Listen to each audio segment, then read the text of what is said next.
அருட்பெருஞ்சோதி அருட்பெருஞ்சோதி தனிப்பெருங்கருணை அருட்பெருஞ்சோதி திருவருட்பிரகாச வல்லலா திவ்ய திருவடிகளே சரணம். வணக்கம். இன்றைக்கு நாம் சிந்திக்கக்கூடிய அகழ்வரிகள் 31, 32. அகழ்வரி: சுத்த மெய்ஞான சுகோதய வெளியனம் அத்து விதச் சபை அருட்பெருஞ்சோதி. சுத்த சன்மார்க்க சுகம் என்பது பிற உயிர்கட்கு உண்டாகும் துன்பத்தை நீக்கி அவ்வுயிர்கள் மகிழும் போது அதை கண்டு ஏற்படும் இன்பமே என முன்வரியில் நாம் பார்த்தோம். ஜீவன் வேறு இறைவன் வேறு என்பது துவைதம்.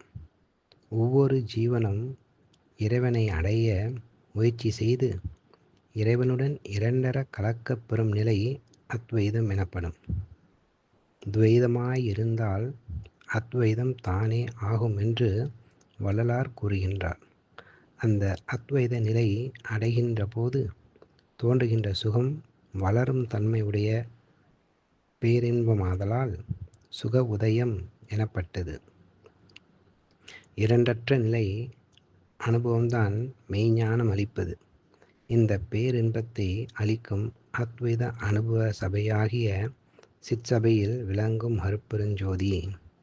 அருட்பெருஞ்சோதி அருட்பெருஞ்சோதி தனிப்பெருங்கருணை அருட்பெருஞ்சோதி திருவருட்பிரகாச வல்லலா திவ்ய திருவடிகளே சரணம்.